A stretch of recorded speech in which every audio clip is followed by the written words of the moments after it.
Monday mini vlog இன் Dubai. இப்போ ஸ்கூல்ஸில் எல்லாமே exam போயிட்டுருக்கு. பையனுக்கு வாரத்துக்கு ஒரு எக்ஸாம், கரெக்டாக மண்டே ஆனால் ஒரு எக்ஸாம். வீக்கெண்ட் ஃபுல்லாகவுமே பார்த்தீங்கன்னா அவனை படிக்க வைக்கிறதுலையே சரியாக இருக்குது. மற்ற எந்த சப்ஜெக்ட் அப்படின்னாலும் நான் சொல்லி கொடுத்துருவேன். இன்றைக்கி அரபிக் எக்ஸாம் அவனுக்கு. அரபிக் டியூஷன் வச்சாலும் நம்ம மனசு கேட்குதா, இதுக்கு இப்படி எழுதணும் அதுக்கு அப்படி எழுதணும், நமக்கு தெரியுதோ இல்லையோ, ஆனால் இது தாண்டா மெத்தடுன்னு அப்படின்னு ஒரு கான்செப்டை சொல்லி புரிய வைக்கிறதுக்குள்ளே போதும் ஆயிடுது. நம்ம என்னதான் கூகுளில் சர்ச் பண்ணாலும் கூகுள் ஒன்று சொல்லும், நம்ம பசங்க ஒன்று சொல்லுவாங்க. யாரெல்லாம் இதை ஃபீல் பண்ணியிருக்கீங்க?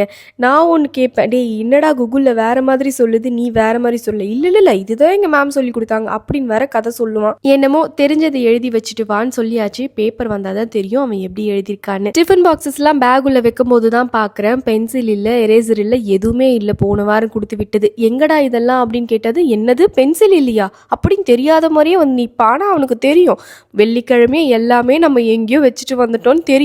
ஆனால் இல்லை மம்மி நான் பேக்கில் தான் வச்சேன் அப்படின்னு ஒரு கதை விடுவான். சரி எக்ஸாம் ஆச்சு அப்படின்னு சொல்லிட்டு அவனுக்கு ஒரு பென்சில் எரேசர் எல்லாமே கொடுத்து பேக்கில் வச்சு டிஃபன் பாக்ஸில் இன்றைக்கி சேமியா உப்புமா தான் செஞ்சிருந்தேன். அதை பேக் பண்ணி அனுப்பி விட்டாச்சு. லஞ்சுக்கு இன்றைக்கி சொரக்காயில் கூட்டும் கேரட் பொரியலும் தான் பண்ணி ஹஸ்பண்டுக்கு லஞ்ச் பேக் பண்ணியிருந்தேன். இன்னொரு வீடியோவில் பார்க்கலாம். பாய்.